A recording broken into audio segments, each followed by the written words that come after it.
Assalamualaikum warahmatullahi wabarakatuh. Perkenalkan, nama saya Fahimah Fatimah Zahra, NIM 195211182 dari kelas MBS 6D. Di sini saya akan mempresentasikan bisnis plan saya, yaitu Diva Hero Store. Untuk gambaran singkat usaha, pada Diva Hero Store ini bergerak di bidang fashion, perdagangan kaos polos maupun sablon. Usaha yang kami buat bernama Diva Hero Store, usaha yang rencananya untuk memberikan pelayanan pada konsumen yang ingin membeli kaos dengan bahan yang nyaman dan berkualitas tinggi, tentunya dengan harga yang relatif murah. Usaha yang dijalankan adalah usaha fashion berupa t-shirt atau kaos yang berbahan katun combat 20S, 30S atau sesuai dengan permintaan konsumen.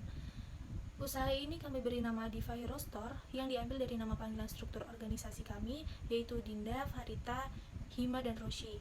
Kaos yang kami tawarkan memiliki banyak pilihan warna, diantaranya yaitu hitam, abu-abu, merah, hijau, dan lain-lain. Selain itu, konsumen bebas menentukan desain sablon maupun bordiran di tiap bajunya. Usaha ini akan didirikan di Gonilan RT 3 RW 5 Gonilan, Kartasura, Sukoharjo. Dan prospek pengembangan usaha ini nantinya tidak hanya menjual kaos polos saja, melainkan juga membuat PDH, kemeja, baju batik, dan jaket. Pada analisis strategi, terdapat analisis eksternal dan analisis internal.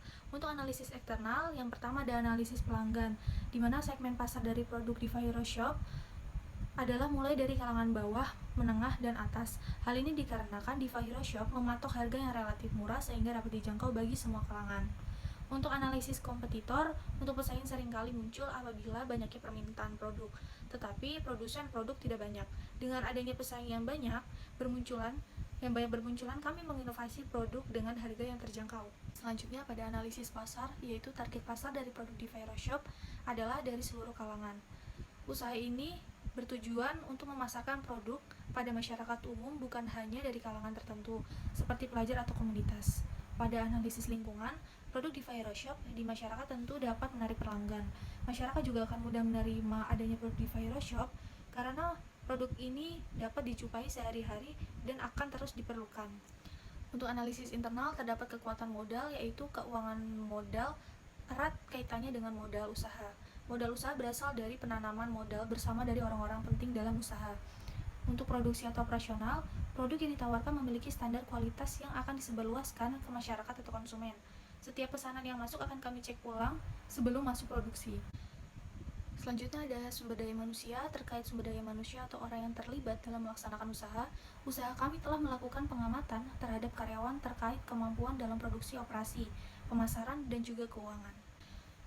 Pada analisis SWOT, yang pertama ada strength, salah satunya yaitu jenis bahan kaos yang dimiliki banyak dan bisa menjadi pilihan customer.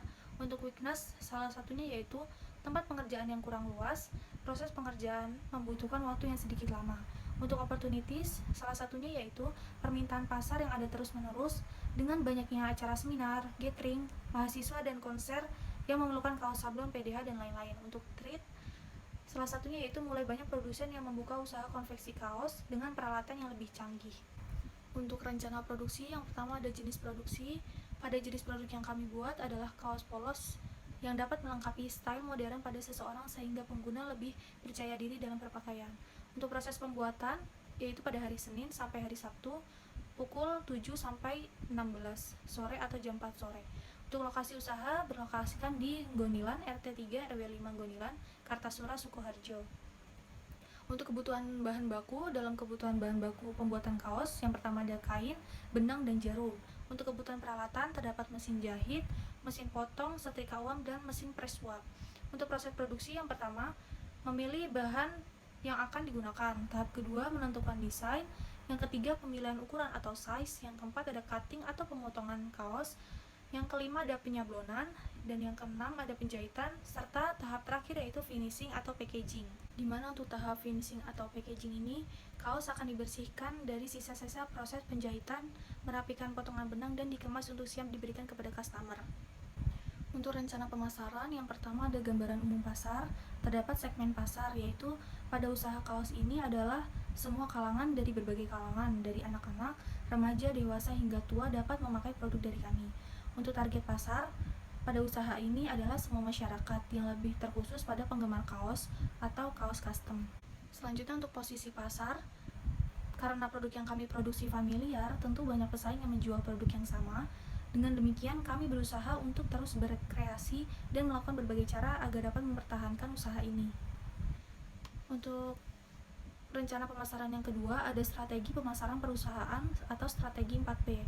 Untuk produk yang kami jual adalah t-shirt atau kaos. Untuk harga sekitar kisaran 60.000 sampai 85.000 pieces, tergantung pendek atau panjang, juga bahan yang diminati pelanggan.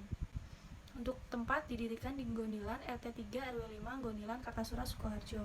Untuk promosi, saat promosi nantinya kami akan terfokus pada media digital atau beberapa platform seperti Facebook, Instagram, Shopee, atau juga WhatsApp bisnis untuk memperluas pasar. Untuk rencana organisasi, nama usaha di Shop, nama pemilik Roshidatul Munawwaroh, bentuk badan usahanya UMKM, jumlah SDM-nya ada 4 orang, alamatnya Gonilan RT3 RW 5 Gonilan Kartasura Sukoharjo. Untuk struktur organisasi, pemilik Roshidatul Munawwaroh, bagian produksi Faima Fatima Az-Zahra, bagian pemasaran Dinda Dwi Amelenia, dan keuangan Farita Sari Sandika. Untuk rencana keuangan, ada proyeksi laba rugi. Kami menjual kaos dengan berbahan cotton. Semua hasil kaos berkualitas tinggi dan memberikan kenyamanan terhadap konsumen. Proyeksi keuangan, estimasi biaya yang dibutuhkan antara lain ada harga. Untuk kaos lengan pendek sekitar harga 65.000 sampai 75.000. Untuk kaos lengan panjang sekitar harga 75.000 sampai 85.000. Untuk rencana keuangan, yang pertama ada biaya bahan baku per bulan, bisa kita lihat totalnya yaitu 220.000. Untuk biaya bahan baku per bulan totalnya yaitu 9.600.000. Untuk biaya lainnya total 170.000. Dan biaya lainnya terdapat biaya awal bahan baku 220.000, biaya tetap 9.600.000, biaya lainnya 170.000, total 9.990.000. Untuk biaya per bulan totalnya 470.000.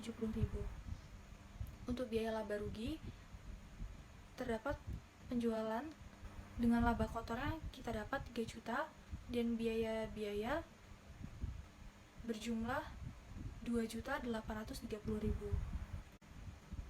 Untuk bisnis model kanvasnya, yang pertama ada customer segments, yaitu seluruh segmen masyarakat dapat menggunakan produk yang ditawarkan. Yang kedua ada value proposition, yaitu t-shirt menggunakan bahan yang ramah, memiliki bahan yang bagus dan nyaman dipakai, juga merupakan salah satu solusi untuk komunitas atau organisasi yang membuat kaos seragam lapangan. Untuk channel direct marketing, sosial media marketing, official store, serta email atau SMS. Untuk customer relationship ada Facebook, Instagram, Shopee, ataupun platform lainnya. Untuk revenue streams ada bank, credit card, dan tunai. Untuk key research ada konseptor, marketer, purchasing, partner relation, alat transportasi, dan gadget. Untuk key activity mencari sponsor atau partner, mencari klien, mencari bahan, dan membuat desain. Membeli bahan dan membuat desain. Untuk key partner salah satunya ada penyediaan bahan baku, perusahaan konveksi, pemerintah, LSM atau pemerintah lingkungan. Untuk cost struktur ada produksi, desain, transportasi, dan donasi. Berikut adalah pelaksanaan bazar. Sekian dari saya, kurang lebihnya mohon maaf. Wabillahi taufiq wal hidayah. Wassalamualaikum warahmatullahi wabarakatuh.